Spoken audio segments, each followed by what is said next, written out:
Good morning. Hello, everybody. Today is Saturday, April 11th, 2020. Welcome to our Contract Trust Conference call. We're not accountants, tax professionals, lawyers, or currency dealers. We're not engaged in rendering legal, tax, accounting, or other professional advice. Should you require those services, you should retain competent advice from a professional in that field. Thanks for joining us today. My name is Carol Werelius, and my associate Jim Knox and I have these calls every second and fourth Saturday of the month. These calls are recorded and available on our website with www.indicatorinformation.com, iqdcalls.com, and YouTube. As we get closer and closer to our expected blessing, we thought this would be a good time to review our common law contract trust and why we think it's the best vehicle for you to protect your assets. As always, your questions are welcome.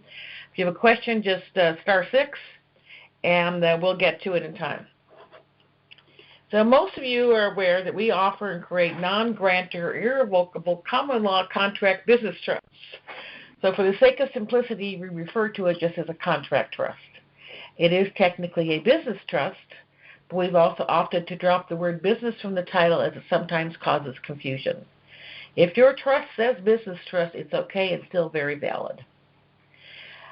Prudent estate planning compels you not to own anything. Asset management, not ownership, is the best method available to reduce the risk of loss. You can use this by utilizing the contract trust. No insurance at any cost can furnish the protection the contract trust can provide. It provides protection for you, your family, your goals, and objectives. Remember, the secret of real wealth is not ownership, but control. Use of the contract trust that we offer totally eliminates probate and inheritance taxes. Unlike a revocable grantor trust, the contract trust is irrevocable. Irrevocable means no one can tell you to terminate the trust to pay someone else. So your assets are protected from anyone trying to get money from you personally. The contract trust is created in contemplation, there we go, of life, not death. The most significant distinctions between revocable and irrevocable trusts are estate tax considerations. Property that you place in an irrevocable trust is no longer considered part of your estate, meaning that the property typically isn't included in your estate's value when it comes to determine if you owe death tax, and if so, how much. One of the major benefits of our trust is that the contract trust contract allows you to be the trustee of your own trust. The management of any trust lies with the trustee. No manager, protector, outside trustee, or anyone else can be telling you what you can and cannot do. So there's no one between you and your money. Additionally, there are no annual fees. It is private, not required to be registered in any state except Nevada, unless it is actively engaged in operating a business. This ensures your privacy. What this trust does is simply for estate planning. The trust owns its assets in fee simple, meaning 100% of the asset belongs to the trust and is managed by one or more trustees. The assets of the trust will never be subject to probate or inheritance estate taxes. The assets of the trust are protected from third-party creditors who may have an issue with you personally. Because it is not registered in any state, your privacy and anonymity are pretty much guaranteed. You can name your spouse as co-trustee. One or both of you can become executive trustees, allowing one to act on behalf of the other. You can name your children as successor trustees. When the trust is created, you need to name one or more successor trustees. That's usually your kids. If they're minors, you can name an interim successor trustee to manage the trust on their behalf until they are old enough and mature enough to handle it. If your kids are minors, I suggest the age at which they take over from the interim successor trustee to be at least 25. Just because a kid is 18 doesn't mean he has maturity to handle a lot of money. And so we want to make sure that the interim successor trustee feels comfortable that they are able to take over. You can designate one or more successor trustees, specifying that they both become trustees at the same time, or one goes before the other. You can change this designation at any time for any reason. You can also add a bloodline clause to ensure that your family's generational wealth does not fall into others' hands. Many of us will be creating generational wealth when this event occurs. While you can't rule from the grave, you can specify that all future trustees be a part of your bloodline to be proven by DNA test. For instance, you can name your daughter as your successor trustee, and she can name her children, but not her husband. We have added a spendthrift clause, so no future trustee, successor trustee, or certificate holder shall have any right to alienate, encumber, or hypothecate any interest in the trust or pledge his or her possible share of trust income. Record keeping is minimal, and you can do it yourself. We give you very specific directions on operating your trust, as well as instructions on writing minutes that document your actions. And this, of course, will save you time and money. Our website, www.indicatorinformation.com, is full of sample minutes for your use. The website is members only for your authorized use only. And Jim is going to talk about that a little more later. The contract trust is an irrevocable common law contract trust. Is actually a contract in trust format, and we are guaranteed the right to contract by the U.S. Constitution. You may have projects you wish to start. Consider this. After this exchange and this newfound wealth, do you really think you'll be managing that money in your project yourself?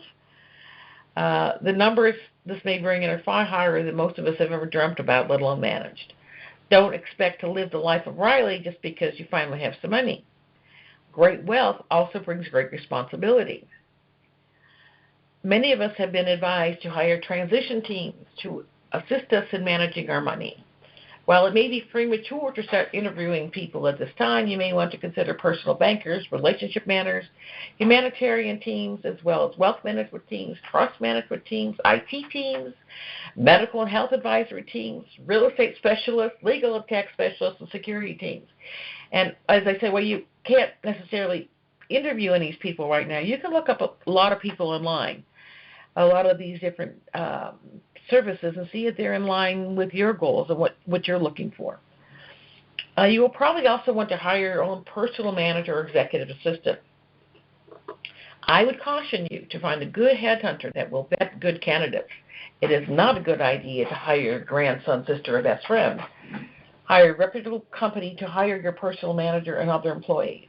Make sure that the company fully vets the candidates to include full background checks, to include previous employment, police record, to include fraud, amongst other criminal activities, previous marriages, worst case scenario, they harassed on the job by an ex or for child support, military background, and verified educational background to include delinquent student loans and a full credit check.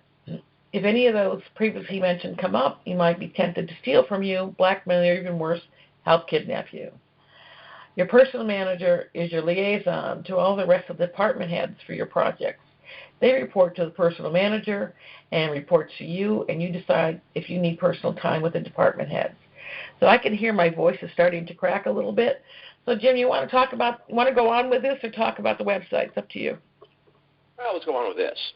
Okay, we're on 5, right? Yeah. We are often asked about getting money out of the trust. As trustee, you're entitled to a salary.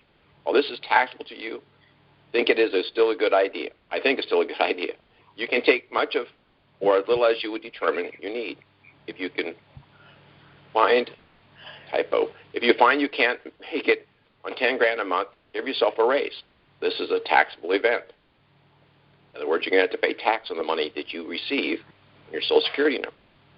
You're also entitled to a share of the distribution, much like a stock dividend, if the trustee decides to make one. Again, that is taxable income. Creating secondary contract trusts like real estate or vehicle trust is an excellent way to purchase that new house or fancy car without creating a loan or a taxable event. That way, the new trust owns the asset from day one. It is not a taxable event, and you don't have to make payments.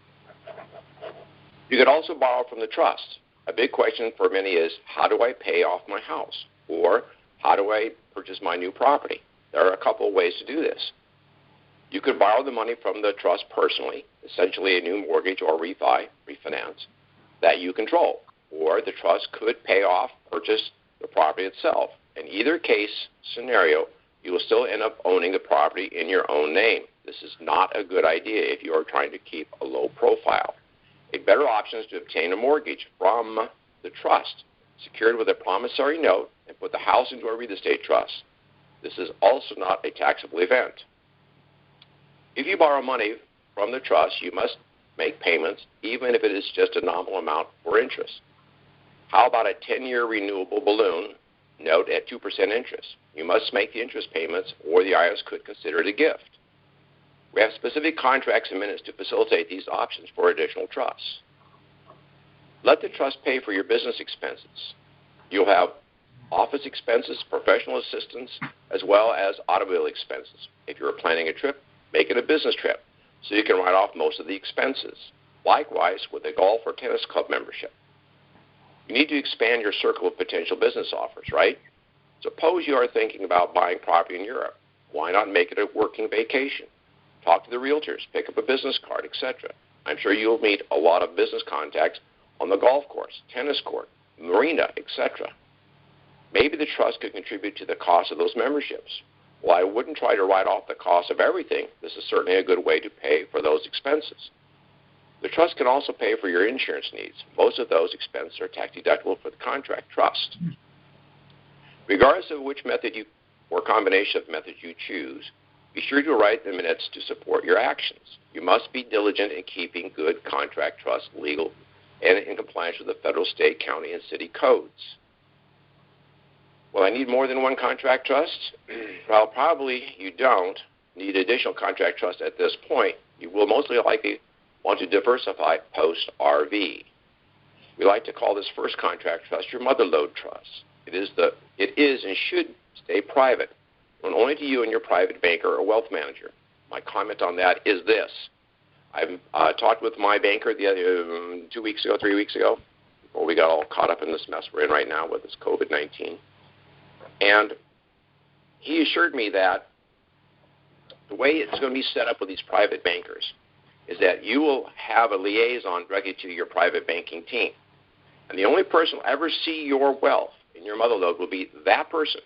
And he said, you need to make sure that you tell the bank you do not want that out there for any of the tellers to see it, and you want to make sure it's not for training purposes. I think we've talked about that before, but that came right from my guy at Wells Fargo. Okay, moving on. We suggest that you never purchase anything from this trust and never do online banking from this trust. You won't even need checks or a debit card for this trust. Once all the initial business of the exchange or redemption has settled down, you may wish to create additional contract trusts for the specific needs. We offer secondary trusts such as a management trust, a real estate trust, a vehicle trust, and charitable trusts. So okay, Jim, we have a caller here with a question. If you want to take a little break, sure. A question here. Good morning, good afternoon, Stuart. How are you? Stuart? Stuart on Bell South? Okay. Hit *6 and unmute yourself. No. So I guess Stuart can't get on. We'll try again, Stuart. Okay, Jim, you want to talk about the website now? Sure. The website's growing. We're adding some more stuff to it. The biggest challenge we've had lately is when we sent out that one email about the exchange details and stuff that we knew, and we put a PDF on the trust. I got over 50 people could not remember the logins and usernames. And that was a really tough time for me because I was busy on my own personal stuff, trying to get everything ready here for what I'm getting ready to do. And, folks, this is an issue that I think we need to really sit down and think about. This website is optional. You know, we don't have to have the website up. We can just do like we used to, send everything out on a thumb drive and you figure it out. Well, we don't want to do that. We want to make this thing work for everybody. But, you know, what you're looking at here with this RV exchange and your newfound wealth is everything that you're going to be using these trusts for is on the website. You have to look at the value of this website a little differently. This thing is worth its weight in gold. We're going to keep it current. We've got a team coming on that's going to help out. We got a guy coming on with to take over doing some of the trust work with us to help us out. But I need to emphasize, this website is optional. We don't have to have it up. So if it becomes a real burden to me, I'm just not going to continue. So you've got to take this personal. Get your robo form which is on the website. It's a free model, and it saves your usernames and passwords. I have over 500 usernames and passwords I have to remember for my clients. I have other businesses, by the way, if you don't know that. And it's never let me down in 11 years. So this website, please learn how to use it. Okay. That's all I want to say about that, Carol. Yeah. Okay. All right. Well, I guess we're going through this a little more quickly than I anticipated this morning. So we do invite your questions, as always. So before we close, though, I'd like to mention some of the no-nos that I have read regarding the exchange. Unfortunately, I can't find the quote, but I think it's Judy Byington, who many of you are probably familiar with her stuff. All exchangers and redeemers would be required to sign a non-disclosure agreement that would last for 90 days. After those 90 days, there would be another 3 months where you would be tracked on what you said about your NDA. That tracking would happen through your phone conversations, email, internet, and social media. If you said or did anything against your NDA, they would come after you and likely freeze your accounts. After your appointment, you'll be closely monitored by the NSA through your phone, computer, and or internet. If you broke your NDA and talked about your exchange, you would automatically lose your monies. That NDA would be for a specific time period depending on the amount you received at your exchange redemption. And don't forget, I've copied a lot of this stuff directly from things that I've read. I also have read that we won't be able to say RV, GCR, Dinar, Dong, Zim, foreign currency, etc. Even if you're just speaking to a family member, a friend who knows about it, say anything with the above words. All I know is we must be very, very careful, and loose lips can cost you. Somebody asked me, yes? Okay. I want to make a point about that. Okay.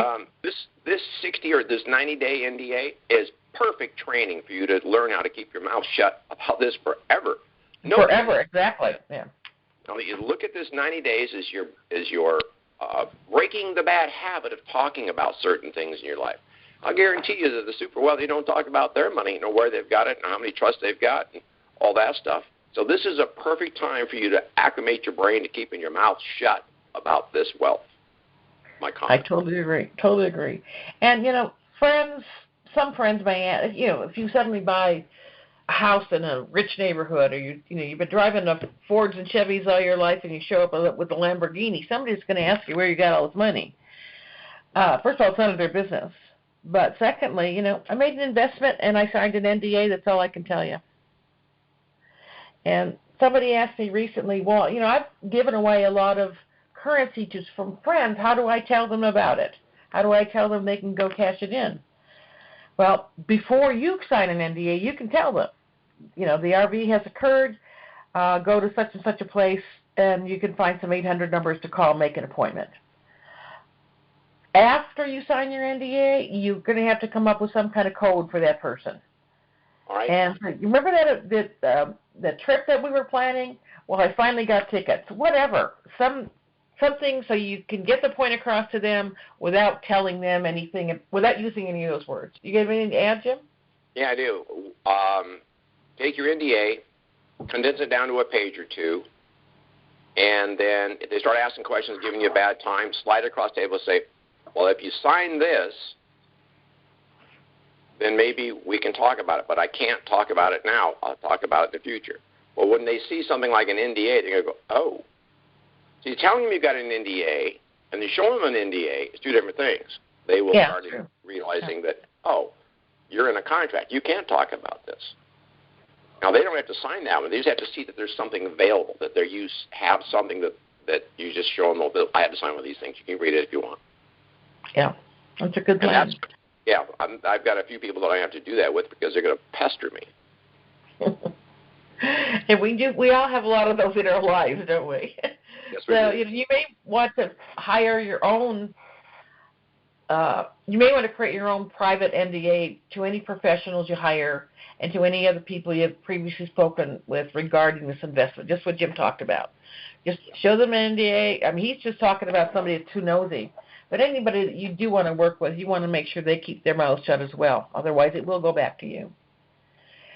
Also, when it comes to giving to organizations or to people, we suggest using an attorney to handle all your giving.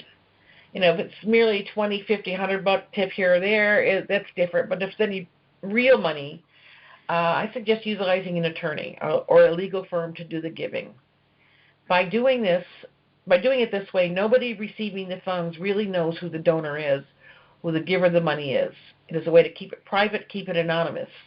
That is just something we feel we all need a certain level of security and certain people not knowing essentially where this money originated.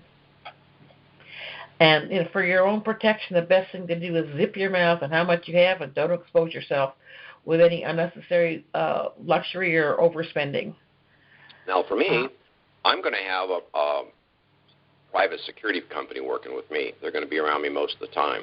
And what I'm going to do if somebody starts pestering me on this, I'll just send my security agent over to have a little chat with them. Good idea. Good idea. Really. We do have a few questions here, so maybe we can get started here. Good. Good morning, Sandy. How are you doing today? Carol, this is Sandy in Dallas. How are you? Okay. No, we're getting thunderstorms right now. Oh, my. It's going to be bad, it sounds like. I called you the other day and touched base with you on the fact that, and you said we would cover that, or y'all were working on something for this particular thing. That I have my trust, and I had purchased a trust for a daughter and purchased a trust for grandchildren. And was I going to have to go make an appointment for each one of these? I am a trustee on all the other two that I have. And you said that y'all were working on something to where I could maybe go in, cash in, take all the money and put it in my trust, and then we could transfer money into the other two trusts and not be a taxable event, but it not having to go to the bank individually with each trust. I thought I had that in here, and now that you mention it, I realize we didn't talk about that. But we have, and I would do that. Personally, I'm going to be exchanging for a couple other people as well that just don't have the ability to go do this themselves. Their trusts were previously created, just like your children's and your grandchildren's trusts were previously created. So what I suggest, and I'll just give you a thumbnail, but we will have instructions on the website. So let's just say you have the Mother Lode Trust. So let's say your daughter's trust is CDE Trust, okay? Let's say your Mother Lode Trust is going to borrow X amount of currency, whether it be Dinar, Zim, or whatever, from CDE Trust. So therefore, that gives you, Mother Lode now has that X amount of currency that it is going to exchange. Because it's a loan, you're going to be able to pay back CDE Trust with real money. Because it's a loan, it's not a taxable event. And like I said, we have the instructions and all the requisite minutes and contracts to do this on the website. If it's not on there yet, it will be on there in a couple of days. I mean, Jim and I have both been working on it. Jim, you have anything to add to that? No, not really. I was just checked my email, and there's some people that can't get on the website again. And one of them was saying that they've installed RoboForm, and they still can't get in. Well, I checked, and I got in using that username and stuff. Folks, if you're using RoboForm and you can't get in, I can't help you. I mean, I can't get on your computer and fix that. You need to figure that out. I don't know. I know that it works because I was on using that username and password. And those that I've 5 emails here. People need to get in. They haven't been able to get in yet. And I'll work with each one of them. But if you install the program and you still can't figure out how to use it, I can't help you. You need to take it to your grandson or your granddaughter and show you how to do it. But, and like I said, a lot of people are going to need to hire IT teams. They are. Yeah, that's for sure. Okay, we've got another caller here. AXA, A-X-A? Hi, everybody. How you doing? Hi. Yeah, I just had a general question. Actually, you answered part of my question saying that you have to come on the website. But my understanding is kind of like all the trusts are kind of independent and more or less the same, and they're load once, and that's it. And then the challenge becomes how to transfer from one to another, basically, for a given purpose. Am I correct on that? Yes. Okay. So basically, okay, from what I've gathered thus far, there are like two mechanisms. One is using the certificates, and the other is taking a loan. I don't know if the two combine also, but yes, they do. They actually do. Okay. So I guess I think you might have answered it, but I haven't found on the website like a very, trust for dummies method of doing that, which is kind of what I need to do. Not only that, but the underlying mechanism, the actual things you have to do in terms of really moving the money. Like if I needed to say use it to join the country club, that kind of thing, right? Do I just write a check from the business trust? I think you call it something else, but not the mother load, the second one. The secondary trust, yes. Just write. Yeah. You would just simply write a check and make a minute, and that would be done? Okay, and that would be it. Okay. But, I guess I'm kind of almost there, but every time I sort of think about it, I realize I don't understand. Every time I think I'm close, I don't think I fully understand it. So if there was something on the website like that just said do ABC as a basic thing, that would be helpful for that. We are writing those instructions. Yeah, okay. I just made a note, mechanism to move money, and that's what it'll be called, and we will put that out there probably by Monday or Tuesday. I've got most of that written, and I'll compare what I've got with Carol. We'll get that on. That's a good point. Thank you. Excellent. Sounds great. Also, like in the mother load, what do you have? What kind of? Do you just have it in a high interest bank account, or what do you do with that? Nope. What's your take? Well, what you do is you want it in a non-interest-bearing account. And the reason you do that is because if you have an interest-bearing account, they use your money to make interest and give you some of it. They keep most of it. And they put that money at risk as far as I'm concerned. I mean, I would never do that. That motherlode account needs to be insulated from all that stuff. So it should not be an interest-bearing account. If you want an interest-bearing account, go and open up a brokerage account, which is another interesting idea, and put some money in that. Let it make you some money. But, I personally would never put the motherlode trust in any position where anybody can see it, get into it, use it. It's not their money. So if you had $100 million in it, it's just going to sit there, you're saying? I mean, it kind of throws me off. Would you rather have it just sitting there, or do you want to take a chance of losing it? That's my opinion. I'm not going to put it at risk. I mean, it's a one-shot deal for me, and I really don't care if I make any interest on that money. But let's just say I had $100 million, using your example. Let's say I would take $20 million and dedicate it to another account that's an interest-bearing account. It should provide me enough money and protection. Now, on that same thought process, I'm buying myself an annuity. First thing I'm going to buy is an annuity. And I'm going to come up with a number I want, $5,000, $6,000, $7,000, $8,000, $10,000 a month. I'm going to buy that annuity, and I'm going to live on that annuity. And that is how my life is going to be controlled. Everything else, the trust, the boats, the planes, the trains, whatever else you want to buy, we do the trust. But my monthly expenses will be through that annuity, or my monthly income will be through that annuity. Yeah, and where would that fit in the terms of the trust, the annuity? Like who would hold that? Or is it outside of the trust? You could have any trust that you want to hold that. And what I'm doing is I'm making the trust the owner of the annuity. Upon my demise, then the annuity still goes to the trust, and it's paid off to my heirs. Right. That's how I'm setting mine up. Now, again, this is not legal advice nor financial advice. This is what I'm doing. Yeah, understood. No, thanks. Yeah. That's helpful. It's a different way to think about it, though. Okay. Yeah, well, I want to be guaranteed in case something happens that I got money coming in. My health is kind of not so great right now. And so I may be ended up, in a nursing home for all I know. And I want that money to take care of all that. We all might. You never know, right? True. Yeah, but let me ask you this. I'm hearing that there's going to be some offerings, for instance, like a I don't know what they're going to call it. It's probably a different instrument than federal bonds, that sort of thing, but that we're going to be offered something along those lines.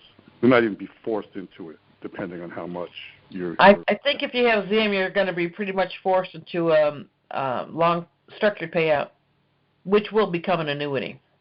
Yeah, it essentially is. Yeah, yeah. Yeah. So it worked the same way, I suppose. Mm-hmm. Okay. Thank you very much. Appreciate it. You're welcome. Okay. Good afternoon, Gene. How are you doing today? I'm doing great, Carol. And you and Jim are doing good today, sounds like. Well, thank you. What can we do for you? I've got a couple of questions. As far as attorney and CPA, do they need to sign an NDA to take care of our needs? I would. As I say, you may want to do it yourself. Absolutely. I believe when I have to sign the NDA, I'm going to ask them specifically, can I share with my attorney, with my CPA tax professionals, can I share with them the source of this money so at least they know it's clear money? And I'm sure they're going to say, yes, you can share this with your attorney or those kind of people. You also might want to use a clean, clear certificate when you go to these professionals, especially if you're dealing with somebody that's going to recognize you do have a great deal of money. They need to know it's clean, clear funds. Very good. Also, do we need to be concerned about identity as far as license number or whatever when we go to the bank to exchange? I think you will probably have a personal relation. Well, Jim, what did your banker just say? You will have a specific person assigned to you. Is that right? Yeah. They'll assign me. In fact, I'm hoping it's him. They'll assign me somebody to be the interim at the bank that I want to do business in, and then they'll also have a wealth managing team, and he'll oversee the public issues in the bank for me. So nobody really gets to see anything but him and me. So okay. He'll be my bank liaison. He'll be my bank liaison from the wealth managing team, so I don't have to go see them every time I want to do something. Well, they're talking about what I was really concerned about is they're talking about, somebody being able to take your picture or whatever whenever you leave the bank and then come after you later. Is there need to worry about security, or they think that's taken care of now? No, you're going to have to take care of that yourself. I'm hiring a security professional. Actually, I'm hiring a security company. They're going to vet and bring me at least one, if not two, security people around me most of the time. And just for the record, folks, I'm disabled. I broke my neck and my back 20-some-odd years ago, and I have to use a cane to get around. And I can't move fast. I definitely cannot run. I am a prime candidate for a kidnapping, and I know that. And so I'm going the extra length to protect myself just in case. And so when I talk about my security, yeah, okay, I'm being a little overzealous compared to your standards, what your life is like versus my life. But, I can't protect myself. I can't run. And I'm certainly not going to be carrying a gun. Just my luck, I shoot myself in the foot. So I'm definitely into pro-security, and that's one of the reasons why you probably want to not go to the banks that often. You can do mostly by phone, by internet, any wealth managers, and I'm going to be escorted wherever I go by my security detail. I'll be riding in a vehicle that's got dark windows on it, and they're going to make sure that everything's secure before I get out of the vehicle. Well, what concerns me is I live in a state that doesn't have Wells Fargo, and yet I would like to exchange with a Wells Fargo agent there, but I have no idea where I would be going to exchange, so I was concerned about, my car license and so forth like that, or do I need to rent a car to go? Do you think that's a good idea? I think that's an excellent idea. In fact, that's one Excellent thing idea. we were going to do, and thought we were going to have to exchange down in Nevada. And what we were going to do is a bunch of us were going to charter an aircraft to get there. And because I'm up in Salem, Oregon, folks. And we were going to charter a small aircraft, get down there, and rent 3 or 4 cars and go different directions to get to the exchange. And we could figure out, we don't want to follow each other everywhere.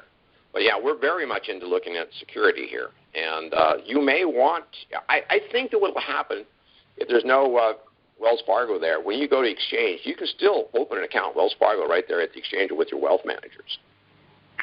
Right. Okay. All the business you need to do can be done. It doesn't have to be done in person. You'll be working with your wealth manager. So even if your account is in New York City and you're where you are, it doesn't matter, as long as you each confirm who you are. Yeah. Well, I'm of course concerned mainly about safety as far as going somewhere there. I don't have any idea where I'm going to go. They're going to tell me on an email or on a 800 number supposedly. So then I've got to make my decisions from after I get that call. Yes, you do.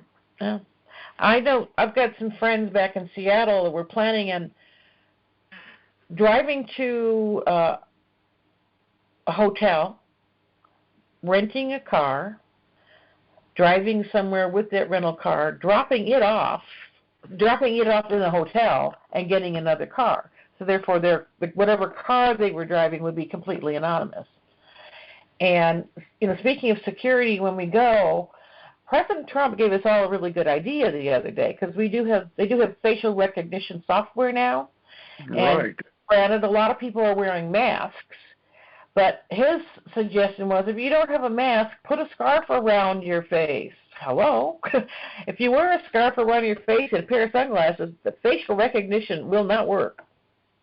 Well, so there's some things you can do to protect yourself from being identified. Well, Jim? You got the COVID-19, you can wear a mask. You can wear a mask for the next 6 months. You can tell people, well, for me, in my 60s, and I'm wearing a mask because I don't want to catch this. So you wear your mask and sunglasses and wear a hat and pull it down tight, and in you go. Yeah. And, have your security people there. Either you can have somebody meet you there, you can have somebody drive you there, you can even have somebody there. You don't even have to know they're there. You could just let them know by cell phone, okay, I'm walking in now, and they will respond that, yes, we're here. And then you can tell them I'm leaving now, and they will respond, okay, we will make sure you get home safely. I remember reading some time ago, and I haven't seen this lately, but we will be tracked. Jim, tell me if my memory is correct. We will be tracked from the Redemption Center for 80 miles, something like that? Is that good? Something like that, yeah. They want to make sure that you get where you're going. Safely. Yeah, the other thing that I heard the other day, and I think it's going to apply to some of us, is they'll send the military to pick you up. Of course, usually won't be in a Jeep or Humvee, but they'll send somebody to pick you up if you're disabled and senior. Well, I qualify in both of those. So there is a good possibility that they'll send the military to pick you up, get you through your exchange, and back to your residence. And as soon as you go in the door, you lock it down and, just don't go anywhere for a couple of days. Yeah. Just in case. That'll be pretty much the norm now, because we've all been stuck at home for 2 or 3 weeks. Well, that sounds great. If they'd send a military vehicle to pick you up, of course, I'm a senior, too. I'm 80 years old, so that ought to class as a senior. Yeah. I think so. Well, I think, let's see, how do I want to put this? Do you have any people in your family that's active military right now? Don't answer the question. I'm just putting it out there. If you do, and you know them well enough, have them be with you. I have somebody in my life that is active military, and not in the state, but they will come up here if I want them to, and they'll be with me for 2 or 3 days until I get all the stuff taken care of. They've offered. I don't know if I'll do that. I'd rather have a security team. But if you have military in your family, they're trained. they've got people there that can help them. There's your security team for the interim till you get somebody hired. Yeah. Okay, well, that's lots of good ideas. I thank you, Jim. Thank you, Carol. You're welcome. Great day, guys. Thank you. Okay, looks like Sandy's back. Sandy, you're on. Yes, I have a couple of more here that I know you've answered these before, and I've got that senior moment because I'm in my 80, almost to that 80 mark. But if you want to, even though your trust is a living trust, and it's going to be passed down through, but if you want to leave money to outright money, which is it like a beneficiary, is that going to be taxable to them, or is it up to a certain amount, or do you know? As far as I know, the amount is still $15,000. Anything after that becomes taxable to both you and them. Oh, okay. So if you have it in your will that you leave so much money to somebody, it's still up to $15,000. To the best of my knowledge, let's face it. The IRS, the new chief of the Fed is Donald J. Trump. Right. The Fed has been absorbed by Treasury, IRS as well, I believe. So we're just going to have to wait and see. I'm sure the tax code is going to change quite a bit. Okay. And then the other question, I think we discussed this the last call that we had, that when we go in there, that's just going to be our initial meeting to do the exchange. Then we'll be set up with another wealth manager for a later date to go back in. From what I've read recently, yes, our initial appointment is only going to be 20 minutes instead of the hour and a half that we've talked about for years. It's going to be 20 minutes, and whatever other information we need to take, whatever else we need to take care of should be done within the next day or two with an appointed wealth manager. We are going to be offered standard rates, which what they're telling me are very high, but if you think let's say if you think your projects are worth more than the standard ZIM rate, you can request through your wealth manager a higher rate. So there will be subsequent meetings. So let's see, next Tuesday, supposedly the 800 numbers are going to come out. So let's say you make your appointment for Wednesday. Maybe by Friday you're going to be meeting with a wealth manager to take care of some of these other things for you. So when you're ready to do, when you're doing this, make sure you're prepared. If you have people that you want to pay off now for whatever reason, make a list of cashier's checks that you need. Right. You're going to get, from what I understand, we're going to get a debit card loaded up to $1 million. All kinds of things are available to us, but you need to make a list of your immediate needs and what you think you're going to need for 6 months. And those are people that are going to be able to help you. Abbott Downing, I understand, which I read, will be available at all these secondary meetings. If you don't have to use Abbott Downing if you've got somebody else, and if you don't like Abbott Downing, I think you can change them at the 1 year mark, if I'm not mistaken. Oh, okay. 90 days. Okay. Oh, it can be that's even better. Oh. Yeah, if you don't like them, that's even better. Yeah.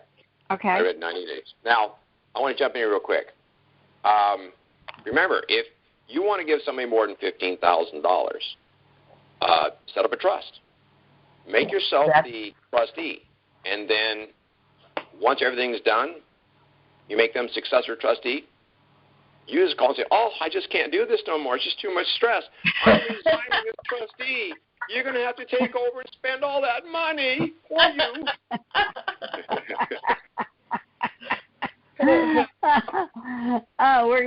You're pretty close to Hollywood. We'll just send you south down there. You're pretty good actor there. Yeah. It goes back to the expression, it sucks to be you to have to take care of all this money. Really? Okay. Thanks. You're welcome. Thank you. Excuse me. We've talked before about 800 numbers, and we don't know that we're going to be able to put them out. I don't know why not, but we don't know why. We don't know if we can. So, and then Jim, I meant to mention this to you earlier, but I forgot. We keep seeing messages on Restart Republic. When the 800 numbers come out, all these websites will have them. So, when the 800 numbers do happen, why don't we just do a blast email and say, please go to these sites for 800 numbers? That sounds good to me. I can do that in a matter of minutes. Yeah.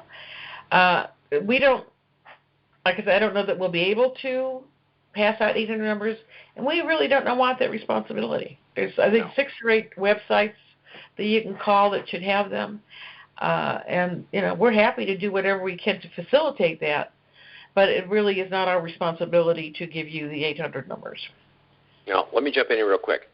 You brought up an interesting point here. We're going to have to scrub our website of anything that talks about currency, NDAs, RV, any of that stuff's going to have to come off our website. And we'll not be able to talk about this stuff. If you're on the call and you ask a question like that, you will be cut off, and we will not answer your question.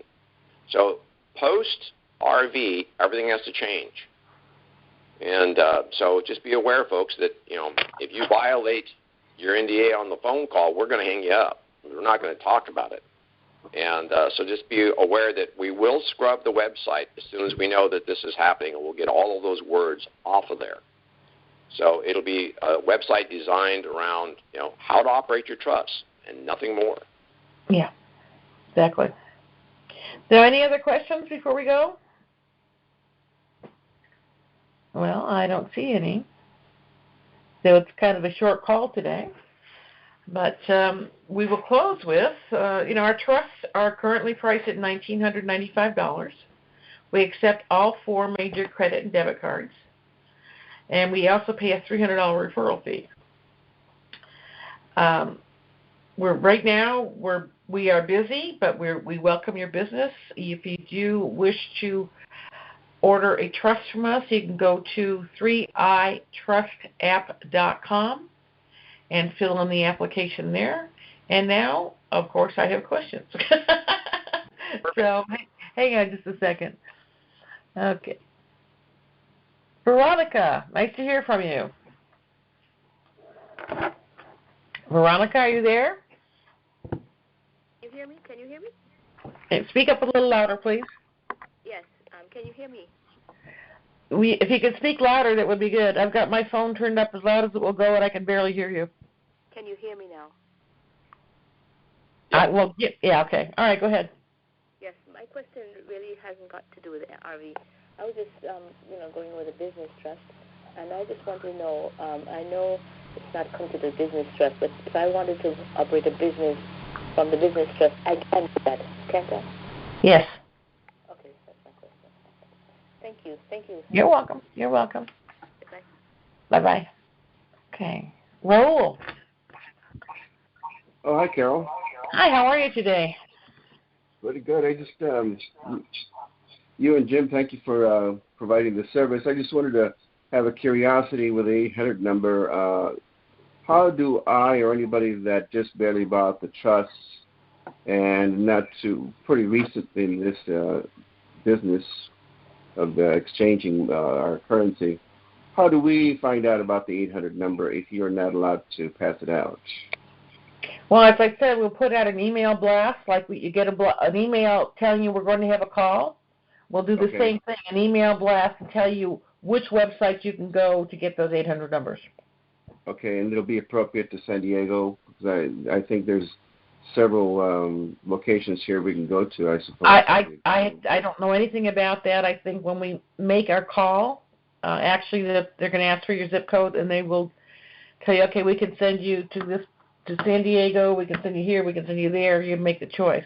But as I said, there's like half a dozen websites that will have the 800 numbers. Okay, another question is regarding the Motherlode Trust. There should be no checks or cashier checks or anything that relates to that Motherlode. Any disbursement of checks would be from the management trust. Is that correctly understood? That's correct, yes. Okay, and then any changes from the Motherlode to the management trust regarding a transfer of money should be done through minutes. Is that correct? Well, yes, a minute would have to reflect the action, but obviously that will be done through your personal banker. Oh, okay. Well, thank you so much, Carol and Jim. You're Appreciate welcome. your information. Thank you. Bye-bye. You're welcome. Okay. Summer. Which reminds me. Oh, go ahead. Wait, hold on a second, Summer. Go ahead, Jim. We need to talk about the management trust more today before we hang up. Okay. All right. Summer, you have a question for us today. Yes, I do. Good afternoon, Carol. Good afternoon, Jim. Quick question. I just want to know, how soon did you post the recording for the call? I came in a little bit late today and I missed a part of it. So I just want to know when I can go back and listen to it. How soon? Oh, about 15 minutes after we hang up. Okay, great. I missed a part today and it sounds very interesting, the part that I heard. So I'll be very happy. Thank you so much. Thanks for what you're doing. You're welcome. Bye-bye. Bye. All right, Jim? All right, so the management trust.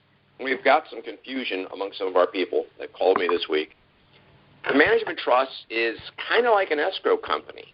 The way I'm setting mine up, I have one checking account. That's it. And then when I cut the check, this is a two-part check. You run through your printer. The bottom of the check, it says who the check is written from and who it's going to go to. So your management company has one checking account. Let's say I'm going to make a car payment, just grabbing something off the top of my head. And so say the car payment's $500, whatever it is, and the check is made out to ABC Leasing Company. And in the notation on the check, it says for Maserati number, or whatever the hell you have, and it just pays it. You have one checking account. Now, what I've done is I've set up currency in my subsequent trust for the cars, the house, so on and so forth. And so my mother-in-law trust is going to exchange for that, and it's going to pay that amount of money directly to my management company. So it's in there. And I know how much is in there for each one of those, and then I just have an accounting system that keeps track of everything, and then I simply use the management company to pay all my bills, pay all my debts, pay everything. One company, one check. Now, you can do it differently. Again, I'm not touting how to do it. I'm just saying this is how I'm doing it. I want to have one checking account, manage everything. Carol, your comments. That makes a lot of sense. Makes your life a lot easier. Yeah, you have one debit card in the account and use it for whatever you want to do, and all you got to do is note on the receipt, bring it back to your office, and have your personal assistant or whomever you have ledger that so you know exactly what money was spent, so you have a complete accounting of everything. I'm big on receipts. I have a desk full of them right now. Everything I buy, I get a receipt for it because it all goes through my trust. Now, I have to substantiate. Even I went out last night and bought an adult beverage and a hamburger and brought it home. I have a receipt for those. And I went out and I talked to somebody, so that might even be a business expense. I don't know yet. So keep receipts for everything because you're going to have to hand the receipts into somebody to figure out where that money came from and where it went. It's not a big deal. Good point. I have an envelope in my car attached to the center console, little manila envelope, and it's taped on there, and I drop all my receipts in there. Everything I buy when I'm out and about goes in there, and then I reach in and grab them, bring them in the house, I put them on my desk, and then my big old stack of receipts I got over here, which I haven't gone through in about 30 days, so I got a lot of work ahead of me to get that cleared up. But that's what I do. So on the management company, you can use it multiple ways, but I think the easiest way is to do as I just said, have one checking account and just make a lot of notes. Good point. I agree. I totally agree. Well, Jim, I think we are finished now. Would you like to add your contact information? Sure. Folks, I don't take calls or do anything on the weekends. I get a lot of calls on the weekends. I don't take them. Just because I work out of my house doesn't mean I work 7 days a week. So please respect that. 9 to 6, Monday through Friday. And the best way to get hold of me is just by email is security@indicatorinformation.com, or you could actually get hold of me by phone And the best number to get a hold of me is my business number, which is 503-583-6791. And on a closing note, we are bringing on somebody to help us do these trusts. I'm excited about bringing Steve and his people on, and we'll discuss them next time. And I'm training him right now. Great guy. You guys will like him. He's going to be a real asset for us to be able to take a lot of this weight off our shoulders. And he's going to be there post-RV to do everything we need to get done. So I'll introduce him next time. I'll probably have him on the call. Other than that, folks, have a great week. Wear those masks. Wear those rubber gloves. All right. Thank you, Jim. Thank you all for your attendance and attention today. Again, my name is Carol Werelius.